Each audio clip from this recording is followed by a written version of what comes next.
Et salut à tous les amis, bienvenue sur la chaîne OpenVap. Je vais vous présenter le Typhoon GT2 de chez Smoker Store Cologne. Donc j'ai décidé de vous faire cette vidéo parce que c'est un atomiseur que j'aime beaucoup et que je trouve qu'il est vraiment pas mal. Donc on va commencer par la boîte. Donc vous aurez dans la boîte un Pyrex de rechange et vous aurez un petit sachet de spare avec le petit tournevis bleu, etc. On va parler de l'atomiseur. Il aura une capacité de 5 ml, donc ce sera un Pyrex en verre.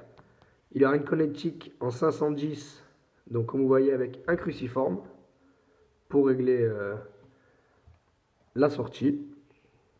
Ce sera du stainless steel body, donc ce sera des matériaux inoxydables. Il sera de diamètre de 23 mm et il mesurera, sans son drip chip bien sûr, 57 mm.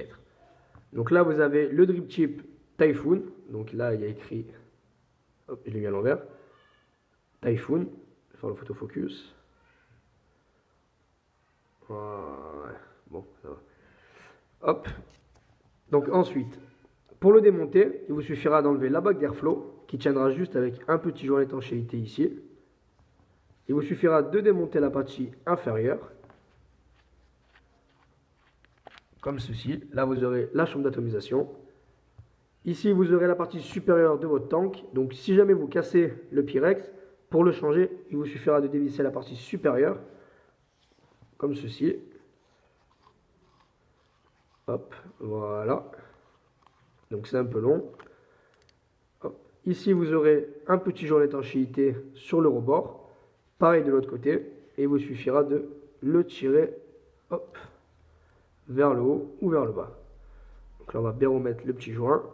Voilà. On va reprendre la partie supérieure comme ceci. On va venir la revisser dessus. Hop. La partie inférieure. Donc là, je l'ai déjà monté et déjà cotonné. Je préférais le faire hors caméra, sinon la vidéo va durer trop longtemps. Donc là, vous démontez le top cap de la chambre d'atomisation. Et là, vous voyez, donc là, il y a le coton. Et pour vous, pour coiler, vous enlevez cette partie. On va appeler ça le baril. Vous enlevez le baril, vous le soulevez. Vous aurez deux pôles positifs et négatifs. Et il vous suffira de faire votre coil et de mettre de votre coton. Pour le coton, je vous conseille de mettre la dose parce qu'il faut vraiment mettre beaucoup de coton, sinon ça fuit de tous les côtés. Mon premier montage, moi, j'ai eu des fuites de partout. Donc je vous conseille de vraiment le blinder de coton, n'ayez pas peur, hein. Pas non plus des masses à le tasser, sinon vous allez manger des drahites. Mais voilà, mettre beaucoup de coton, bien l'espacer proprement et ça passera bien. Ensuite, en ce qui concernera les liquides, je pense que le maximum que vous pourrez mettre dedans, ça sera du 70 VG et 30 PG. Je vais vous expliquer pourquoi. Les arrivées de jus, en fait, ils ne sont pas aussi grandes que ce que vous pensez. Dans ces petits trous, là, comme vous voyez, il n'y avait pas de vis. Voilà. Jusqu'à là, c'est le pas de vis. Donc en vérité, les arrivées de jus sont beaucoup plus petites. Et il faut savoir que quand vous allez mettre la partie inférieure, la chambre d'atomisation est quasi collée au Pyrex. Déjà, quand vous mettez du 50-50, vous allez voir quand vous allez le remplir et le retourner, il met un peu de temps, le liquide, à descendre. Donc si vous mettez des liquides trop gras en VG, j'ai bien peur que ça ne passera pas. Donc pour le remplissage, je vais prendre mon liquide. Hop. Tout simplement, il vous suffit de prendre votre tank, de le pencher et de remplir. Donc vous avez vraiment la place de mettre la pipette, le flacon PET, le flacon unicorne. Alors il ne faut surtout pas viser la chambre d'atomisation, la cheminée pardon, qui est au milieu. Donc voilà, donc là on remplit jusqu'au bout le maximum, sans dépasser. Voilà, comme ceci.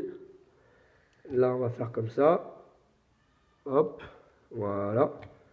Alors quand vous avez mis votre coton qui est neuf, vous connaissez, hein, vous ne mettez pas de suite, vous imbibez bien votre coton que vous venez de mettre, vous revissez, vous attendez un petit peu. Donc là, je ne vais pas attendre parce que j'ai déjà vapé dessus, le coton il est bien imbibé. Mais voilà, mais pour ceux qu'il faut bien arrondir le coton, donc vous mettez du jus sur le coton, vous faites plusieurs fois failleur, et après vous remplissez votre tank, vous attendez un petit peu, et logiquement, vous ne mangerez pas un draït. Donc on va mettre le petit drip tip, voilà. Je vais le mettre sur ma box, donc je vais prendre la rouleau. Alors oui, j'ai fait exprès de prendre la rouleau, vous allez voir pourquoi. La rouleau, comme vous voyez ici, là, il y a des petits cercles creusés, justement pour que ça soit flush avec les atos, mais ça sera flush avec des atos en 22 mm. Là, c'est un 23. Si vous vissez sur la rouleau, vous ne pourrez pas le visser à fond. Et si vous le vissez à fond, vous voyez, vous perdez l'airflow, vous ne pouvez plus contrôler votre airflow. Donc c'est soit il faut pas le visser à fond, comme ça, hop, dévisser encore un peu, pour pouvoir contrôler l'airflow, donc il faut faire attention. Mais si vous ne le vissez pas à fond, je ne sais plus s'il détecte la résistance. Non, il ne détecte pas. Hop, donc on va prendre, je vais prendre une autre box là, l'exome elle est là. Je vais prendre là, ILIF, tiens. Voilà, on va prendre celle-là. Pour le test, ça suffira. Hop. Donc voilà, donc c'est un atomiseur que vous ne pouvez pas mettre sur la rouleau par exemple, par rapport à son petit creux qui est ici. Voilà. Quand vous la mettez, en fait, ça bloque votre airflow. Donc vous ne pouvez plus manipuler la bague. Donc ça, je me suis rendu compte quand j'ai voulu l'essayer sur la rouleau. C'est pour ça que j'utilise quasiment que sur l'exome ou sur d'autres box. Donc là, j'ai une résistance de 0,95 ohms. On va se mettre à 15 watts. 15 watts 5. C'est ce que je ne vais pas habituellement avec. Voilà. On va faire fire. On entend que ça fait fire. Et la différence qu'il y a avec le Typhoon et un autre atomiseur, c'est que quand vous faites fire, hop, je vais vous faire le test, vous n'avez pas le même bruit. Sur les autres atos, ça fait un bruit de crépitement, comme si la résistance a pété. Donc surtout avec les mèches Cambertech d'ailleurs. Regardez, je vous fais juste écouter. Donc là, 45 watts, c'est trop fort. Je vais cramer ma résistance. On va se mettre à 25 watts. 20 watts, 25 watts, allez, 17 watts. Voilà. On entend que ça pète. On entend que ça pète. Alors que pas le Typhoon, ça fait pas ça du tout. Ça fait plus. Donc ça, c'est un bruit qui m'a. C'est l'une des choses que j'ai vu en premier sur cet atomiseur. Moi, j'aime bien le bruit, en tout cas, ça me dérange pas, il n'y a pas de souci. Donc on va faire le petit test de vape.